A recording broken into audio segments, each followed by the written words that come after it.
नमस्कार दोस्तों, स्वागत है आपका एक बार फिर हमारे चैनल स्टडी विद हरवंश में। आज हम देखने जा रहे हैं हमारी series NCERT at your finger tips the living world का पार्ट 2। तो चलिए शुरू करते हैं क्वेश्चन नंबर 51 से। उससे पहले हम कहना चाहेंगे, अगर आपने पार्ट 1 द लिविंग वर्ल्ड के 50 क्वेश्चन नहीं देखे हैं तो जरूर जाके देखें इस NCERT at your finger tips series में। तो क्वेश्चन नंबर 51 है आपका, the genus is the group of similar and related what. तो जीनस के अंदर क्या आते हैं? सिमिलर। आपका option number C is correct. Genus के अंदर स्पीसीज होती हैं, group of species, related species. Next question है, the most names in the biological nomenclature of living organism कौन से लैंग्वेज से लिए गए हैं? क्वेश्चन नंबर 52 का option number B Latin root से लिए गए हैं। Question number 53, the name of a plant family ends with, किससे एंड होता है? ऑप्शन नंबर सी ये सी, फैमिली लास्ट में सफिक्स लिखा जाता है ये C. The name of a plant order ends with, order किससे एंड करता है? आपका एल्स। याद रखिएगा, बहुत important. Question number 55, which of the following characters are mainly considered for declaring a new plant species. कौन से कैरेक्टरिस्टिक्स को देख के हम प्लांट को बता सकते हैं कि हमारी ये न्यू स्पीसीज है? तो क्वेश्चन नंबर 55 का option number D is correct. Floral characters देखते हैं। फ्लोरल कैरेक्टर्स मीन्स उसके पेटल, सेपल्स, पेरियंथ, ये अगर कुछ न्यू नजर आते हैं तो हम कैलिक्स कोरोला, इसमें अगर हमें कुछ नया दिखता है तो प्लांट स्पीसीज को न्यू बता देते हैं। Question number 56, which of the following taxonomic categories includes all the others. कौन सी इन चार में से है, इन चारों में से जिसमें बाकी के तीन order means in taxonomical categories आ जाएंगी? तो family, order, genus, species. Species सबसे छोटा होता है, जीनस उससे बड़ा, फिर आपका आता है फैमिली, ऑर्डर बाद में आता है। तो इसका option number B is correct. Order is, इसमें सारी चीज़ें आ जाएंगी ऑर्डर में, class, genus, species. 57, Carolus Linnaeus belong to, Carolus Linnaeus कहाँ के थे? वो थे स्वीडन के। Which of the following organism do not reproduce, कौन से ऑर्गेनिज्म रिप्रोड्यूस नहीं करते हैं? क्वेश्चन नंबर 58 का सही आंसर है हॉलैंड, रिप्रोड्यूस नहीं करते हैं। सॉरी, हॉलैंड नहीं, ऑल ऑफ दीज। हॉलैंड तो ऊपर का ऑप्शन है। Which of the following organism reproduce, जो reproduce not reproduce, mules reproduce नहीं करते हैं, क्योंकि म्यूल्स जो होते हैं वो आपके हॉर्स और डोंकी को मिला के बनाए, वो स्टेराइल होते हैं। और जो वर्कर्स बीज होते हैं, मधुमक्खियाँ, वो भी नहीं करती हैं रिप्रोड्यूस, और इनफर्टाइल ह्यूमन बींग कपल्स नहीं कर पाते हैं रिप्रोड्यूस। चलिए आगे देखते हैं question number 59, which one of the following statement is incorrect. कौन सा इनकरेक्ट है? क्वेश्चन नंबर 59, ऑप्शन देखते हैं सारे। तो इसमें आप पॉज करके सॉल्व करने की कोशिश करिए, इसका आंसर बताते हैं हम। 1, 2, 3। तो क्वेश्चन नंबर 59 का सही answer option number D. Option number D कह रहा है phylum Chordata is the largest phylum of kingdom Animalia, जो कि गलत है। लार्जेस्ट फाइलम कॉर्डेटा नहीं है।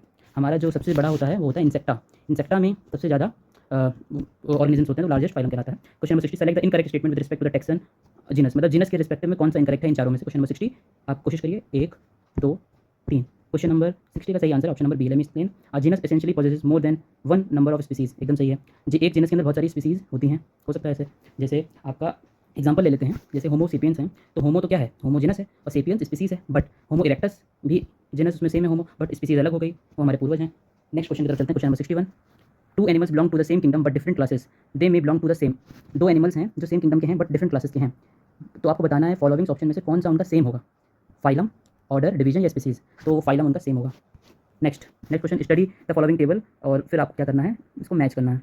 तो और नहीं, आपको इसमें से मैच नहीं करना है, आपको बताना है कि select the correct option A B C D, कौन सा सही है। आपको सारे ऑप्शन दिखा देता हूँ, ये रहे सारे ऑप्शन, आपको सेलेक्ट करना है। तो टाइम दे देते हैं आपको, मतलब ऐसे देखिए, कॉमन नेम दिया है, बायोलॉजिकल नेम दिया है, genus, family, order, class, phylum, तो इसमें से कौन सा जिसके सारे के सारे सही हैं? तो चलिए आप करिए, आपको टाइम देते हैं। 1, 2, 3। होप्स आपने किया होगा। तो इसका सही आंसर है क्वेश्चन नंबर 62 का फर्स्ट, कॉर्डेटा, इंसेक्टा, एनाकार्डियेसी, मोनोकोटिलिडानी। कैसे सही है ये, लेट मी एक्सप्लेन। देखिए, ए बी सी डी यहाँ पे फिल करना है। तो पहले में मैन, फिर homo sapiens, homo, hominidae, family, primata, order, class, mammalia होता है, और फाइलम, और डिवीजन क्या होता है? कॉर्डेटा होता है, ह्यूमंस का, मैन का। फिर हाउस फ्लाई का साइंटिफिक नेम है मस्का डोमेस्टिका, ये बहुत इंपॉर्टेंट है, बहुत इंपॉर्टेंट नीट के लिए। ये चारों में से कुछ भी पूछ सकता है। बायोलॉजिकल नेम सबसे पहले आप याद कर लीजिए, मस्का डोमेस्टिका होता है, मस्का जीनस होता है, और फैमिली जो होती है वो मस्केडी होती है, डिप्टेरा ऑर्डर होता है, और क्लास आपको पूछी गई क्लास कौन सी है? इंसेक्टा, और डिवीजन फाइलम आर्थ्रोपोडा। वैसे ही मैंगो को बोलते हैं Mangifera indica, Mangifera is genus, family पूछी गई, फैमिली इज एनाकार्डियेसी, और ऑर्डर इज सेपेंडेल्स, क्लास है डाइकोटिलोडोन्स, फाइलम डिवीजन है एंजियोस्पर्म। वीट को बोलते हैं ट्रैक्टिकम एस्टिवम, ट्रैक्टिकम इज जीनस, फैमिली क्या है इसकी? पोएसी, ऑर्डर है पोएल्स, और आपका क्लास पूछा गया है तो मोनोकोटिलिडन होते हैं, मोनोकॉट्स होते हैं वीट, और फाइलम डिवीजन एंजियोस्पर्म। होप्स आपने सही किया होगा। क्वेश्चन नंबर 63 की तरफ चलते हैं। विच one of the following is an incorrect pair? करिए आप। 1, 2, 3। तो इसका सही आंसर है क्वेश्चन नंबर 63 का ऑप्शन नंबर सी, ये इनकरेक्ट है। Euplectella a member of phylum cnidaria, नहीं, ये इसका मेंबर नहीं होता है। बाकी तीनों सही हैं। राइजोपस स्टोलोनिफर, ये एक कॉमन ब्लैक रेड मोल्ड है। ट्रेपेनोसोमा गैम्बीज, ये प्रोटोजोन है, प्रोटिस्टा। और नीचे क्या है? लाइकोपर्सिकन, ये एक डाइकोटिलेडन प्लांट है। तो जो आपका यूप्लेक्टेला है, वो यूप्लेक्टेला एक well known Venus floral basket इसको कहा जाता है। ये नाइडेरिया के अंदर नहीं आता है, ये फाइलम पोरीफेरा के अंदर आता है। क्वेश्चन नंबर 64 की तरफ चलते हैं। क्वेश्चन नंबर 64 क्या है? आपको स्टेटमेंट 1 स्टेटमेंट 2 दिया, उस हिसाब से आपको बताना है। Both statement are correct, one statement are correct, और one is correct, both are wrong, these are options. आप करिए। 1, 2, 3। क्वेश्चन नंबर 64 का सही आंसर है आपकी कंप्यूटर स्क्रीन पे, मोबाइल की स्क्रीन पे। क्वेश्चन नंबर 64 का सही आंसर है 1। Both statement 1 and 2 are correct, और statement 2 is the correct explanation of statement 1। क्या है? Reproduction can not be considered as defining property of living organism. Reproduction एक ऐसी डिफाइनिंग प्रॉपर्टी नहीं है कि हम उस ऑर्गेनिज्म को लिविंग बोलें या नॉन लिविंग बोलें। ऐसा क्यों? There are many living organism which do not reproduce, बहुत सारे ऑर्गेनिज्म जो रिप्रोड्यूस नहीं करते but they're living. Example mules, they're sterile, ऊपर देखा था हमने स्टेराइल कपल्स, ये सब स्टेराइल वर्कर बीज हैं, क्या हैं? लिविंग, बट ये रिप्रोड्यूस नहीं करते हैं, तो that is not the criteria कि हम कहें कि ये लिविंग बींग्स हैं या non living. Question number 65, which of the following statement regarding the response of the living organism to the external stimuli is correct? Which is correct 1 2 3। Question number 65 में सारे के सारे सही हैं आपके। ये स्टेटमेंट ये बताता है कि हमारा जो एक्सटर्नल स्टिमुलाई मिलता है तो रिस्पॉन्स के तौर पे हम क्या करते हैं। एक्सटर्नल एनवायरनमेंट हमारा स्टिमुलाई फिजिकल, केमिकल, बायोलॉजिकल भी हो सकता है। मीन्स हमने आपकी स्किन में केमिकल डाल दिया तो वो केमिकल स्टिमुलस है, उसके रिस्पॉन्स में आपकी स्किन जल सकती है। बायोलॉजिकल रिस्पॉन्स में कोई आपको लिविंग ऑर्गेनिज्म, इंसेक्ट आपको बाइट कर सकता है। फिजिकल में आपको फिजिकली किसी चीज़ ऑब्जेक्ट से मार कर ये आपको स्टिमुलस मिलेगा तो आपकी बॉडी में रिस्पॉन्स आएगा। और बी ऑप्शन कह रहा है कि ऑल ऑर्गेनिज्म प्रोकैरियोट के complex are sorry for the interruption, all of this इसमें करेक्ट है। ये ऑप्शन नंबर बी डिस्कस कर रहे थे। ऑल ऑर्गेनिज्म फ्रॉम प्रोकैरियोट, सारे ऑर्गेनिज्म जो प्रोकैरियोट्स होते हैं, प्रोकैरियोटिक सेल होती हैं और वो कंपैरिजन कर रहे हैं most of the complex eukaryotic. तो प्रोकैरियोटिक सेंस कर सकते हैं और रिस्पॉन्ड कर सकते हैं एक्सटर्नल स्टिमुलाई का। कॉन्शियसनेस और response to the external stimuli is the defining property of living organism. बिल्कुल सही। अगर कोई लिविंग चीज़ है तो उसको स्टिमुलस देंगे तो वो रिस्पॉन्स करेगा, रिस्पॉन्स बाय एनी मीन्स, और उसके अंदर कॉन्शियसनेस होगी तभी वो रिस्पॉन्स कर पाएगा। Next question number 66, read the following statements regarding the biological museums. फिर उसमें से आपको बताना है कौन से करेक्ट नहीं है। नोट लगा देते हैं, ये याद रखिएगा, नीट में यही है कि नोट लगा देते हैं सब में, लेकिन किसी में नहीं भी लगाते तो क्वेश्चन ध्यान से पढ़ना है। 1 2 3। चलिए इसका आंसर बताइए। 66 का answer number D is correct. Means सिर्फ फोर्थ सही है, फोर्थ पढ़ते हैं और सारे एक्सप्लेन करते हैं। फोर्थ आपका सही, skeleton of mammals are not in, wait minute क्या लिखा, are not allowed to kept in museum. बिल्कुल सही। मैमल्स के स्केलेटन को हम म्यूजियम में नहीं रखते हैं, पुरानी चीज़ों को रखते हैं, प्लांट्स और एनिमल्स को रखते हैं, लेकिन स्केलेटन नहीं रखते हैं उनके। The biological museums are generally set up for educational, ठीक है बिल्कुल सही। Museums have collection of preserve animals, plants for study, बिल्कुल सही। Specimen are preserve in container, बिल्कुल सही, कंटेनर प्रिजर्व करते हैं, प्रिजर्वेटिव सॉल्यूशन डालते हैं, क्लोरोफॉर्म डाला जाता है और बहुत सारी चीज़ें डाली जाती हैं, ज़ाइलिन वगैरह। Insects are preserve in insect box after collecting, killing and पाइंग, पिनिंग, पिनिंग मतलब उसको एक जगह अटैच कर देना। Largest animal like bird and mammals, इसको इनको स्टफ्ड और प्रिजर्व करके, स्टफ्ड मतलब उनकी बॉडी के अंदर हम कुछ ऐसे केमिकल्स, कुछ ऐसी चीज़ें डाल दें ताकि वो प्रिजर्व रहें, बस। नेक्स्ट, तो इसमें से ये सारे के सारे क्या हैं, सही हैं, बट एक सही नहीं है। Skeleton of mammals are not allowed in the museum, ऐसा नहीं है, मैमल्स के स्केलेटन को भी रखा जाता है। नेक्स्ट चलते हैं question number 67। Question number 67 says that the main purpose of the classification of organism is to what. Question number 67, main purpose क्या है क्लासिफिकेशन ऑफ ऑर्गेनिज्म हम क्यों कर रहे हैं? ज्योग्राफी स्टडी करने के लिए, एवोल्यूशन या प्लांट कहाँ पे है, एनिमल कहाँ पे है, ये रिलेशनशिप क्या है उन सारे ऑर्गेनिज्म के बीच। तो इसका सही आंसर है यही कि एक एनिमल का दूसरे एनिमल से क्या रिलेशन है, उसका प्लांट से क्या रिलेशन है, फूड चेन क्या है, ये सब पढ़ने के लिए हम क्लासीफाई कर रहे हैं। और हमें ये भी पता चले कि लिस्ट ऑफ डेंजरस एनिमल्स, ताकि हम उनसे बच के रहें, जैसे शेर, wolf. The main objective of the plant taxonomy is what, is all of this. First है आपका, हम फ्लोरा पढ़ते हैं पूरी दुनिया में, फ्लोरा मीन्स प्लांट्स कितनी वैरायटी के हैं और उनको आइडेंटिफाई और नोमेनक्लेचर, उनको नाम देते हैं, और to provide Latin scientific name देते हैं every group of plant in the world. Question number 69, taxonomic category refers to what. Taxonomic category इन चारों में से किससे मेल खाती है, मतलब उसकी डेफिनेशन क्या है taxonomic category? Basic unit of classification, option B, option C, option D. Question number 69, correct answer is option B. Taxonomic category is a rank और level in taxonomical hierarchy. Means आपका genus, species, class, order, kingdom, phylum, ये इसमें से हर एक को क्या बोला जाता है, टेक्सन। तो ये टेक्सोनॉमिक कैटेगरी कहलाती है। Next question number 70, amongst all the kingdoms the only taxon that exists in the nature as a biological cohesive unit is what। मतलब पूरे किंगडम में एक ऐसा टेक्सन है जो नेचर में बायोलॉजिकल कोहेसिव यूनिट मतलब जुड़ा हुआ रहता है, बायोलॉजिकली कोहेसिव, एक दूसरे से जुड़ा हुआ है। कोहेसिव मतलब सेम वैरायटी, सेम टेक्सा आपस में कुछ अच्छे से बाइंड करके रहते हैं, अच्छे से ग्रुप बना के रहते हैं। वो स्पीसीज है, जीनस है, फाइलम, डिवीजन या किंगडम। क्वेश्चन नंबर 70 का करेक्ट आंसर है स्पीसीज। सारी स्पीसीज ही आपस में कोहेसिव मिलकर रहती हैं। जैसे होमोसेपियंस के साथ ही रहते थे, इरेक्टस के साथ ही रहते थे, उसी प्रकार हॉर्स के साथ ही रहते हैं, म्यूल के साथ नहीं रहते हैं। और स्पीसीज, क्योंकि स्पीसीज चेंज हो जाती है, जो स्पीसीज है वही आपस में ग्रुप बना के रहते हैं। इन taxonomic hierarchy genus is interpolated. Genus किन दो चीज़ों के बीच में आता है, एक तो स्पीसीज के बीच में आता है, तो आपका ये ऑप्शन होगा, ऑप्शन होगा स्पीसीज, और दूसरा फैमिली या ऑर्डर। कौन सा ऑप्शन? 71 का डी। फैमिली आता है, फिर जीनस आता है, फिर स्पीसीज आता है। तो जीनस, फैमिली और स्पीसीज के बीच में आता है। इंटरपोलेटेड का मतलब ये होता है। Plants were given Latin names because it is Latin name ही क्यों दिया जाता है प्लांट को? ये क्वेश्चन बहुत अच्छा है। क्यों? क्योंकि वो आसान लैंग्वेज है, सिंपल है, या नन ऑफ दिस। इसका सही आंसर है बिकॉज डेड लैंग्वेज मानी जाती है लैटिन को। Question number 73, select the correct option for the biological names. Biological names binomial हैं, डिस्क्रिप्टिव हैं, यूनिवर्सल हैं, या ऑल ऑफ दीज? सही आंसर है ऑल ऑफ दीज। दो उसमें देते हैं, जीनस, स्पीसीज, तो बाइनोमियल। डिस्क्रिप्टिव मतलब डिस्क्राइब कर रहे हैं, छोटे से हैं, और universal all over the world, इसको एक ही नाम से जाना जाता है। क्वेश्चन नंबर आपका 74, scientific name of the banyan tree जो होता है उसका नाम क्या होता है? फाइकस बेंगलेनियसिस। तो इसमें नाम आ रहा है, जैसे बेनियन है, बेंगलेनियसिस, एल मीन्स जिन्होंने नाम खोजा था लीनियस में। विच of the following statement is correct regarding this? अब वही बात है, एल सिग्निफाइज लैटिन लैंग्वेज, बिल्कुल नहीं। तो L signifies taxonomist, C, option C seems to be correct and it is. Then question number 75, a collection of species which bear a close resemblance to another is the morphological character of the floral part। तो ये कहना चाह रहे हैं कि species का collection जो दूसरी स्पीसीज से सेम लग रहा है वो मॉर्फोलॉजिकल कैरेक्टर्स के बेसिस पे हैं ऑफ दियर फ्लोरल पार्ट्स, मतलब उनके दो स्पीसीज के फ्लोरल पार्ट सिमिलर दिख रहे हैं, रिजेंबल कर रहे हैं, तो उनको हम क्या बोलेंगे? Family, variety, genus, division. Question number 75 का ऑप्शन नंबर सी, जीनस। वो सेम जीनस के हैं बट स्पीसीज उनकी डिफरेंट है। अगर आप देखेंगे होमोसेपियंस, होमो इरेक्टस, निएंडरथल्स, ये दिखते एक जैसे, बस थोड़ा सा डिफरेंस होता है। हमारे भी दो हाथ थे, उनके भी दो पैर, उनके भी, तो मॉर्फोलॉजी सेम हुई ना, बट थोड़ा सा चेंज था, ब्रेन की कैपेसिटी और चेहरा, nose and all consciousness. Then the question number 76, the taxonomic category below the level of family. Family के नीचे क्या आता है? अभी हम लोगों ने डिस्कस किया था, फैमिली के नीचे आपका आता है जीनस। तो क्वेश्चन नंबर 76 का option number D is correct. Genus के नीचे आता है species. Binomial system of taxonomy 18th century में कैरोलस लीनियस ने बनाई थी। उसके बाद second word of biology name represent, second name क्या होता है? पहला होता है जीनस, दूसरा होता है स्पीसीज, इतना simple. Which is the odd one in the series? कौन सा है odd one? Sapiens, americana, rodentus, hemidactylus. 78 का सही आंसर है D, hemidactylus is odd between them. Then question number 79, the plants growing in an area surrounded by geographical and political boundary will be included in, किस में रखा जाएगा ऐसे plants को? Common सी बात है, फौना तो एनिमल्स हैं, ये एक्वेटिक में बिल्कुल नहीं, वो फ्लोरा में रखा जाएगा, ये टेरेस्ट्रियल इकोसिस्टम में रखा जाएगा। क्वेश्चन नंबर 79 का सही आंसर है फ्लोरा। सारे प्लांट्स अलग अलग कंट्री, अलग अलग कॉन्टिनेंट में आ रहे हैं, तो वो उस कॉन्टिनेंट का फ्लोरा कहलाएंगे या उस कंट्री का फ्लोरा कहलाएंगे। Question number 80 seems to be important, arboretum is the part of botanical garden. Botanical garden में पार्ट्स होते हैं, एयर बॉटम क्या है वो बताना है, बोटेनिकल गार्डन का कौन सा पार्ट है जहाँ पे फॉलोइंग 4 ऑप्शंस में विच is correct? Option number D, air bottom उस एरिया को कहा जाता है जहाँ पर बड़े बड़े पेड़ लगाए जाते हैं, फॉरेस्ट फॉर्म कर देते हैं हम, लगता है कि वो फॉरेस्ट है बट इट्स नॉट, ढेर सारे पेड़ पौधे बड़े बड़े ट्रीज लगा दिए तो लगता है फॉरेस्ट है, ये बोटेनिकल गार्डन का पार्ट होते हैं air bottom. It is important question. The most convenient way to easy identification of plant applying diagnostic feature is the use of, हम किसकी मदद से इजीली आइडेंटिफाई कर पाते हैं प्लांट्स को और एनिमल्स को?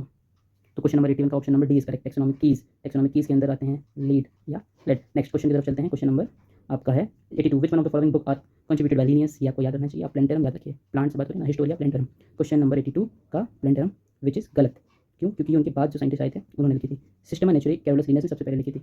नेक्स्ट क्वेश्चन की तरफ चलते हैं। द सफिक्स ओएडी ये किसमें लगाया जाता है? ट्राई फैमिली, क्लास और सब फैमिली। क्वेश्चन नंबर 83 का ऑप्शन सही है सब फैमिली। क्यों? क्योंकि आपकी जो फैमिली होती है उसमें EAC लगाते हैं और EAD OAD लगाते हैं सब फैमिली में। The internationally recognised biological name जो लिनियस ने दिया था वो कौन सी बुक में दिया था? वो आपकी स्पीसीज प्लेनेटेरम, ये बताते प्लेनेटेरम आपको यहाँ याद रखना है, स्पीसीज प्लेनेटेरम की बुक का नाम है, हिस्टोरिया प्लेनेटेरम दूसरे साइंटिस्ट ने लिखी थी। Next read the following statement, then आपको बताना है ये स्टेटमेंट और स्टेटमेंट वाइज क्वेश्चन है कि कौन सा सही है इसमें। टाइम लीजिए, 1 2 एंड लास्ट 3। तो question number 85 option number B is correct. Let me explain, कह रहे हैं स्टेटमेंट दोनों ही सही हैं बट दूसरी स्टेटमेंट पहले स्टेटमेंट का करेक्ट एक्सप्लेनेशन नहीं है। कैसे नहीं है? जियोलॉजिकल पार्क क्या होते हैं? वो जगह होते हैं जहाँ पर वाइल्ड एनिमल को रखा जाता है प्रोटेक्टेड एनवायरनमेंट में ह्यूमन की केयर के साथ, जो हमको कुछ लर्न करने में और उनके फूड हैबिट्स बिहेवियर के बारे में जानने में मदद करता है। और स्टेटमेंट 2 भी सही है बट वो स्टेटमेंट 1 के बारे में एक्सप्लेन नहीं कर रही है, करेक्ट एक्सप्लेन नहीं कर रही है। कह रहे हैं एडुकेट अरेंजमेंट होता है ट्रीटमेंट के लिए, मेडिकेशन रेगुलर चेकअप होते हैं, एब्सोल्युटली होते हैं सारी चीज़ें, उनकी हेल्थ केयर और एनिमल्स का अच्छे से ध्यान रखा जाता है, बट ये उसका करेक्ट एक्सप्लेनेशन नहीं है। क्यों नहीं करेक्ट एक्सप्लेनेशन? क्योंकि जूलॉजिकल पार्क्स में ये सारी चीज़ें होती हैं, हम एनिमल्स को प्रोटेक्ट करते हैं अंडर ह्यूमन केयर, बट इसका एक्सप्लेनेशन ये सही होगा कि दीज पार्ट्स जो होते हैं ये enable us to learn about the food habits and behaviour. आपको ऊपर ये क्वेश्चन मिला था तो वो करेक्ट है, बट ये दोनों सेम बात लिखी हैं दोनों पॉइंट में। देन नेक्स्ट क्वेश्चन की तरफ चलते हैं आपके 86, विच one of the following set doesn't contain the defining characteristic of living organism. तो इनमें से कौन सी कैरेक्टरिस्टिक नहीं है जो लिविंग ऑर्गेनिज्म को डिफाइन कर रही है? क्वेश्चन नंबर 86 का option number is correct, growth और रिप्रोडक्शन। ये नहीं बताता है कि वो लिविंग ऑर्गेनिज्म है, मेजर है कि वो रिस्पॉन्स दे रहा है किसी स्टिमुलस का, तो वो आपका लिविंग ऑर्गेनिज्म है। ग्रोथ तो आपके वायरस में भी होती है, बस वायरस को लिविंग नहीं माना जाता है, उसको नॉन लिविंग माना जाता है। बहुत सारी चीज़ों में ग्रोथ होती है बट हम उसको लिविंग नहीं मानते हैं। तो ऑप्शन नंबर सी यहाँ पे करेक्ट है, बट यहाँ पर इन्होंने डजेंट पूछा था तो ये सारी सही हैं, CBD, बट ए ग्रोथ और reproduction doesn't contain the defining characteristic of living organism. Not का बहुत ध्यान रखना होता है इस प्री मेडिकल एग्जाम में। The statement nothing lives for ever, कि कोई हमेशा जिंदा नहीं रहता, जब तक जिंदगी चलती है तब तक कोई ना कोई मरता है। ये किसका रोल बता रही है? आपका मॉर्फोजेनेसिस, एम्ब्रियोजेनेसिस, रेप्लिकेशन या रिप्रोडक्शन। सिंपल सी बात है, आप एक ना दिन मर जाएंगे, अगर आपके बच्चे होंगे तो वो जिंदा रहेंगे, आपको हिंट दिया। क्वेश्चन नंबर 87 का option number D is correct, reproduction आप करेंगे तभी आपके बच्चे होंगे। One of the on the basis of the nucleus virus should be placed under, virus को किसमें रखते हैं? Prokaryote, eukaryote, both A B और नन ऑफ दीस। हमने बताया कि वो सेल है ही नहीं, वायरस लिविंग चीज़ है ही नहीं, तो प्रोकैरियोट यूकैरियोट को तो सवाल ही नहीं उठता। क्वेश्चन नंबर 88, बट यहाँ पर वायरस का जब हमने न्यूक्लियस देखा तो हम प्रोकैरियोट में रखा क्योंकि ये न्यूक्लियस में उसकी nuclear wall is not present. तो जो वायरस है, सपोज ये सर्कल एक वायरस है तो उसका DNA कुछ ऐसे ही पड़ा रहता है बस, तो उसमें न्यूक्लियर मेम्ब्रेन नहीं है। On the basis of that virus को प्रोकैरियोटिक सेल कह रहे हैं। और वायरस एक डिबेट का टॉपिक है क्योंकि वो वैसे नॉन लिविंग होता है, ये आपका कोरोना वायरस है, ये नॉन लिविंग है, लेकिन आपकी स्किन के जब अंदर चला जाता है, बॉडी के अंदर चला गया तो ये लिविंग हो गया, क्योंकि इसके पास आपकी बॉडी को हाईजैक कर लिया कि खुद की प्रोटीन DNA बनाएगा और अपने आप को रिप्रोड्यूस करेगा, तब ये कहलाएगा living.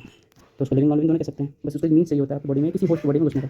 The true species consist of the population which is question number 89, option number B is correct. ऐसी पॉपुलेशन जहाँ स्पीसीज आपस में इंटरब्रीड करके प्रोडक्शन करके अपनी जनसंख्या बढ़ाती हैं। विच of the following option represent the correct classification? आप देखिए ABC, आपको टाइम दे देते हैं 1 2 3। और क्वेश्चन नंबर 90 का option number B is correct, Animalia, फिर कॉर्डेटा, फिर Mammalia, Carnivora, Felidae, Panthera, tigris. Tiger बना है, पेंथेरा टाइग्रेस का साइंटिफिक नेम है, और इसकी फैमिली फेलिडी है, कार्निवोरा का ऑर्डर है, क्लास इसकी मेमिलिया है, फाइलम का कॉर्डेटा है, कॉर्डेटा बिकॉज वर्टिब्रेट के अंदर आते हैं, इसके पास रीढ़ की हड्डी होती है, किंगडम से एनिमिलिया है। Question number 91, founder of the binomial nomenclature is the easiest. Question 91 का है ए, कैरोलस लिनियस, पूरा भी नाम आप कैरोलस भी लिखाइएगा। Which of the following is the mismatch? Mismatch आपको बताना है इसमें से कौन सा साइंटिफिक नेम गलत है, और जो बाकी हैं वो सही हैं। तो 92 का option number D, frog. Frog का होता है राना टिग्रिना, राना टिग्रिना इसमें नहीं है, इसमें लिखा ब्यूफो मेनोस्टिक्सस, ये गलत है एकदम। अर्थवॉर्म का वेराइटी में पूछता था, टी कथिया चाइनेसिस, पैरा रबर का हैविया ब्रासिलियंसिस सही है। तो नेक्स्ट आपका जो टोड होता है, टोड और आपका फ्रॉग दोनों में डिफरेंस होता है।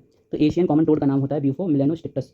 नेक्स्ट चलते हैं question number 93, match the column. आपको मैचिंग करनी है, चलिए टाइम दे देते हैं 1 2 3। क्वेश्चन नंबर 93 का option number D is correct, D के अकॉर्डिंग आपको मैचिंग करनी है। डी यहाँ पर क्या है? ऑप्शन नंबर 1 जॉन रे। जॉन रे ने क्या है, उनको क्या कहा जाता है? जॉन रे फर्स्ट हैं ऐसे इंसान जिन्होंने डिस्क्राइब किया था कि स्पीसीज इज नॉट क्लासिफिकेशन, क्योंकि स्पीसीज के अंदर हम सब स्पीसीज का क्लासिफिकेशन नहीं करते हैं, हालांकि सब स्पीसीज की जाती है, लेकिन वो जॉन रे ने कहा था कि वो क्लासिफिकेशन का यूनिट नहीं है। देन कैरोलस लीनियस ने क्या किया था, you all know Carolus Linnaeus considered to be as, जिन्होंने न्यू सिस्टमैटिक्स का कॉन्सेप्ट दिया था। और एरिस्टोटल वो फादर ऑफ जियोलॉजी कहलाते हैं, बिल्कुल सही। डी जूलियन हक्सले ने क्या किया था, यहाँ पर करेक्शन है, जूलियन हक्सले ने कॉन्सेप्ट दिया था सिस्टमैटिक्स का। और कैरोलस लीनियस तो हमारे आप पूरे प्लांट किंगडम में आपने पढ़ा, कैरोलस लीनियस ने बाइनोमियल नोमेनक्लेचर दिया था। ओके, फिर कर लीजिएगा आप, आपके यहाँ पर दो चीज़ इंपॉर्टेंट है, जूलियन हक्सले लोग जो भूल जाते हैं, और जॉन रे। बाकी एरिस्टोटल को सब जानते हैं, father of geology, Carolus Linnaeus ने बाइनोमियल नोमेनक्लेचर दिया था, जूलियन हक्सले ने ही सिस्टमैटिक्स का कॉन्सेप्ट दिया था, न्यू सिस्टमैटिक्स। और जॉन रे जो थे, उन्होंने बताया था कि स्पीसीज भी एक यूनिट ऑफ क्लासिफिकेशन है, क्यों, और उसको फर्स्ट यूनिट ऑफ क्लासिफिकेशन बता दिया था, नीचे से ऊपर की हायरार्की, स्पीसीज, फिर जीनस, फिर फैमिली। देन आगे चलते हैं next, in which in the biological terminology a group of similar organism which are capable of interbreeding produce fertile offspring. उसको क्या बोलेंगे, इंटरब्रीडिंग कौन करती है, सबसे पहले हम लोगों ने देखा था इंटरब्रीडिंग आपकी स्पीसीज करती है। Question number 95, an English naturalist जो थे वो कौन थे, जिन्होंने हिस्टोरिया जनरलिस प्लानिटेरियम लिखी थी बुक, ये है हिस्टोरिया जनरलिस प्लानिटेरियम। और उन्होंने ही वर्ल्ड स्पीसीज को मतलब कि किसने इंट्रोड्यूस किया, स्पीसीज वर्ड कहाँ से आया, तो 95 क्वेश्चन इसका ऑप्शन है जॉन रे। आपने ऊपर देखा था स्पीसीज का कॉन्सेप्ट दिया था इन्होंने, तो जॉन रे ने ही लिखी थी ये book historia generalis plantarum, which is again very most important question for your exam point of view. Study the following regarding the preparation of herbarium sheet. Herbarium sheet में चीज़ें करी जाती हैं, तो आपको इसमें बताना क्या है, इसमें आपको बताना है कि विच of the statement is not correct. तो क्वेश्चन नंबर 96 को पॉज करके करिए, 1 2 3। तो इसका सही आंसर है ऑप्शन नंबर बी, यानी ओनली 4 इज करेक्ट, बाकी सारे गलत हैं। 4 क्या कह रहा है, ब्लॉटिंग पेपर जिस पेपर में आप उस प्लांट को प्रेस्ड करके चिपकाते हैं, blotting paper need not to change until the plant gets dry, बिल्कुल गलत लिखा है। ब्लॉटिंग पेपर को कह रहे हैं कि चेंज करने की जरूरत नहीं जब तक प्लांट ड्राई ना हो जाए, नहीं चेंज करने की जरूरत है। ब्लॉटिंग पेपर में आपको दबा के आपने रख दिया, ठीक, तो पेपर में उसका जो प्लांट का सेफ केमिकल निकला और पेपर को थोड़ा खराब कर दिया, तो आपको जब वो ड्राई हो गया प्लांट, तो आपको दूसरे हर्बेरियम शीट में अच्छे से चिपका के रखना, इसीलिए गलत है। Next question number 97, which of the following taxonomical categories includes one और मोर रिलेटेड ऑर्डर्स। ऑर्डर्स किसके अंदर, ऐसे आपको टेक्सोनॉमिक कैटेगरी लिखनी जो ऑर्डर से बड़ी है, ये तरीका है। क्लास इज बिगर और मोर रिलेटेड ऑर्डर इसके अंदर आते हैं। क्वेश्चन नंबर 98 पॉज करके आप करिए, इस स्टेटमेंट से गलत कौन सी स्टेटमेंट बताना है आपको, 1 2 3। तो 98 में गलत स्टेटमेंट है B, how as we go from species to kingdom, नीचे से जब ऊपर की तरफ जाते हैं तो हम देखते हैं number of characteristics are increasing, गलत। कॉमन कैरेक्टरिस्टिक्स जो है वो इंक्रीज नहीं होते हैं, जब आप किंगडम से स्पीसीज की तरफ आएंगे तो वो इंक्रीज करेंगे। कैसे, जब किंगडम में आएंगे तो एनिमल एनिमल तो हम भी हैं, एनिमल तो इंसेक्ट भी है, but species, genus, family, order सब अलग है, इसीलिए इंसेक्ट्स और हमें कॉमन कैरेक्टर्स बिल्कुल है ही नहीं, बहुत ही कम है। बस ये है कि हम लोग लिविंग है, मेटाबॉलिज्म दोनों में ग्रोथ है, स्टिमुलस है, बट कॉमन कैरेक्टर्स बहुत कम है। और अगर आप कंपेयर करेंगे अपने आप को गाय से, तो आपको थोड़े कॉमन कैरेक्टर मिलेंगे क्योंकि वो मैमल्स हैं। Next question number 99, Linnaeus system दिया था उसको, लेनिकन सिस्टम ऑफ क्लासिफिकेशन, ये किस बेसिस पे उन्होंने दिया था, जो जिसपे वो बेस्ड है, morphology, ecology, embryology, psychology. Question number 19 का है उन्होंने बेसिस ऑफ कि वो चीज़ एनिमल प्लांट कैसा दिख रहा है उस बेसिस पे नाम दिया था। क्वेश्चन नंबर 100, इसको पॉज करके सॉल्व करिए, मैच द फॉलोइंग, बहुत ही important question again. Question number 100 last question, 1 2 3, इसका सही आंसर है ऑप्शन नंबर सी। तो मैच करिए, इकोलॉजी क्या है, रिलेशनशिप बिटवीन ऑर्गेनिज्म, एनवायरमेंट या लिविंग और नॉन लिविंग, आपका लिविंग ऑर्गेनिज्म के साथ क्या इंटरेक्शन है, प्लांट का, सन का, वाटर का, दीज ऑल थिंग्स। हर्बेरियम क्या होता है, हर्बेरियम इज सीधा इसमें, हर्बेरियम इज द वहाँ पे ओरिजिनल स्पेसिमेन, ऑथर लिखता है होलोटाइप। ओ वेट, यहाँ पे गलत है, हर्बेरियम क्या है, herbarium is a collection of wild domestic plants. Holotype ये भूल जाते हैं लोग, होलोटाइप क्या है, होलोटाइप आपका सी का सेकंड ये होता है। होलोटाइप मींस आपने जो स्पेसिमेन कलेक्ट किया है उसके बारे में आप लिख सकते हैं कि हमने कलेक्ट किया, तो आप ऑथर हो गए, फिर आप उसके on the basis of their characteristics, morphology और उसके जेनेटिक बेसिस पे उसको नाम दे सकते हैं अगर आप उसके डिस्कवर है तो। टेक्सन क्या होता है, taxon is the hierarchical unit, यानी कि genus, species, family, class, order, कुछ भी। तो आपने ये दोनों पार्ट वीडियो अगर अच्छे से देखे और ईमानदारी से सारे क्वेश्चंस करें तो आप सेल्फ एनालिसिस ऐसे कर सकते हैं कि अगर आपके 90% से ज़्यादा क्वेश्चन सही हुए हैं तो एक्सीलेंट, आप नेक्स्ट चैप्टर की तरफ मूव कर सकते हैं। नहीं तो आप दोबारा देखिए, सॉल्व करिए, अगर 90 से 81% आए तो बहुत अच्छा है, नेक्स्ट चैप्टर पे मूव करिए, लेकिन इस पर कमांड बनाइए, आपको अच्छी कमांड है और जो कमी है पूरी करिए। अगर 80 से 70% आए हैं तो गुड, नेक्स्ट चैप्टर में जाइए, लेकिन रिवाइज करिए इस चैप्टर को बिल्कुल 10 दिन के बाद फिर से आप ये सॉल्व करिए। अगर 70 से 61% आए तो आप मीडियोकर हैं, इसी को अच्छे से रिवाइज करके अगेन फिर से ये सॉल्व करिए। 60 से भी कम आए हैं अगर परसेंटेज क्वेश्चन सॉल्व करने में, यानी आप 100 में से 60 क्वेश्चन से कम 50 ही कर पाए हैं अगर सर, तो फिर से चैप्टर पढ़िए थॉरली अच्छे से और फिर इसको सॉल्व करिए। देन नेक्स्ट वीडियो आएगी आपकी question chapter number 2 biological classification, आप वो देखिएगा, उसको सॉल्व करिएगा, वो भी आपकी 2 पार्ट्स में आएगी। Okay, thank you, that's for all, मिलते हैं नई वीडियो में।